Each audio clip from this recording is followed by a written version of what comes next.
हिंदी व्याकरण के क्लास में हम लोग वाक्य के अंग पढ़ेंगे। इसके पहले की क्लास में हम लोग वाक्य की परिभाषा देखे थे और वाक्य के लक्षण के बारे में पढ़े थे, यानी कि भाग 1 में। और आज हम लोग भाग 2 में हम लोग देखने जा रहे हैं वाक्य के अंग। तो सबसे पहले हम लोग ये जानेंगे कि वाक्य के अंग कितने होते हैं। तो वाक्य के 2 अंग होते हैं, पहला है उद्देश्य और दूसरा है विधेय। वाक्य के 2 अंग होते हैं, उद्देश्य और विधेय। इसके बारे में विस्तार से हम लोग जानने से पहले इसकी परिभाषा पे एक नजर डाल लेते हैं। उद्देश्य किसे कहते हैं? वाक्य में जिसके बारे में कुछ भी कहा जाता है उसे उद्देश्य कहते हैं। यानी कि कोई भी वाक्य में, किसी भी वाक्य में जिसके बारे में कुछ कहा जाता है उसे हम उद्देश्य कहते हैं। इसकी एक उदाहरण हम लोग इसके देख लेते हैं। राम सो रहा है। यहाँ पर देखिए, सो रहा है, कौन सो रहा है? राम सो रहा है। यानी कि यहाँ पर इस वाक्य में राम क्या है? उद्देश्य है, क्योंकि राम के बारे में कहा जा रहा है कि वह सो रहा है। तो आप लोग समझ गए होंगे कि इस वाक्य में कौन हो गया उद्देश्य? राम। दूसरा है विधेय। इसकी भी परिभाषा हम लोग देख लेते हैं। वाक्य में उद्देश्य के बारे में जो कहा जाता है उसे विधेय कहते हैं। यानी कि उद्देश्य के बारे में जो कहा जा रहा है उसको विधेय कहते हैं। यहाँ पर एक वाक्य है, सीता गाती है। यहाँ पे पहले वाक्य में आप लोग देख चुके हैं कि राम उद्देश्य है, तो पक्का है इस वाक्य में उद्देश्य कौन हो गया? सीता उद्देश्य हो गई। अब है इसका विधेय क्या है? तो गाती है। यहाँ पे कौन गा रहा है? तो सीता गा रही है। उसी तरह पहले वाले वाक्य में ध्यान दीजिए, कौन सो रहा है? तो राम सो रहा है। पहले वाले वाक्य में राम उद्देश्य है और सो रहा है, क्या हुआ? ये आपको हो गया विधेय। दूसरे वाले वाक्य में सीता उद्देश्य हो गई और गाती है, ये क्या हो गया? विधेय। यानी कि उद्देश्य और विधेय, इसके बारे में आप अच्छी तरह से जान गए।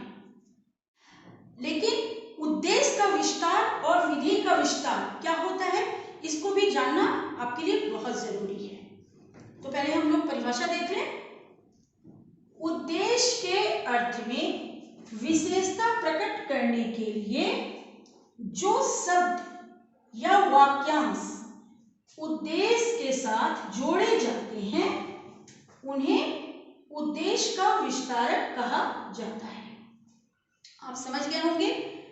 उद्देश्य के अर्थ में विशेषता प्रकट करने के लिए, उद्देश्य यानी कि राम या सीता जो उद्देश्य हैं उनको, उनके बारे में कुछ विशेषता प्रकट करना है तो कुछ शब्द जोड़े जाते हैं या वाक्यांश छोटे से जोड़े जाते हैं, तो उनको हम उद्देश्य का विस्तारक कहते हैं। एक छोटे से वाक्य के माध्यम से हम लोग, उदाहरण के माध्यम से इसको समझ सकते हैं। जैसे मेरा मित्र मोहन पढ़ रहा है। मेरा मित्र मोहन पढ़ रहा है। अब आप देखिए यहाँ पे मोहन, मोहन क्या हो गया? मोहन आपको उद्देश्य हो गया। पढ़ रहा है, ये आपको विधेय हो गया। और मेरा मित्र, मेरा मित्र, मेरा मित्र क्या हो गया? उद्देश्य का विस्तारक। मोहन उद्देश्य हो गया, पढ़ रहा है विधेय हो गया, और इसमें जो मेरा मित्र है वो उद्देश्य का विस्तारक हो गया। ऐसे और भी बहुत सारे वाक्य हैं जिसको कि आप आगे अपनी पुस्तक पे देखेंगे तो आपको खुद पता चलेगा। यहाँ पे मैंने एक उदाहरण के माध्यम से आपको समझाया है। अब हम लोग देखेंगे विधेय का विस्तार। इसके लिए भी पहले हम लोग परिभाषा को देख लेते हैं। विधेय के अर्थ में विशेषता बताने वाले शब्द विधेय का विस्तारक कहलाते हैं। यानी कि जिस वाक्य में विधेय के अर्थ को बताने के लिए, उसकी विशेषता को और अच्छा से बताने के लिए जो शब्द इस्तेमाल किए जाते हैं, प्रयोग में लाए जाते हैं, उनको हम लोग विधेय का विस्तारक कहते हैं। अगर एक उदाहरण से आप इसको समझेंगे तो बहुत अच्छा से समझ में आ जाएगा। जैसे कि राम पुस्तक पढ़ रहा है। अब यहाँ पे देखिए, राम क्या हो गया? उद्देश्य। पढ़ रहा है, ये क्या हो गया? विधेय। राम हो गया उद्देश्य और विधेय हो गया पढ़ रहा है। लेकिन इसकी विशेषता को थोड़ा बढ़ाने के लिए किस शब्द का इस्तेमाल किया गया है यहाँ पे? प्रयोग पुस्तक। तो ये पुस्तक क्या हो गया? विधेय का विस्तार। जैसे कि यहाँ पे मोहन उद्देश्य था और इसकी विशेषता को बढ़ाने के लिए किस शब्द का इस्तेमाल किया गया? प्रयोग मेरा मित्र।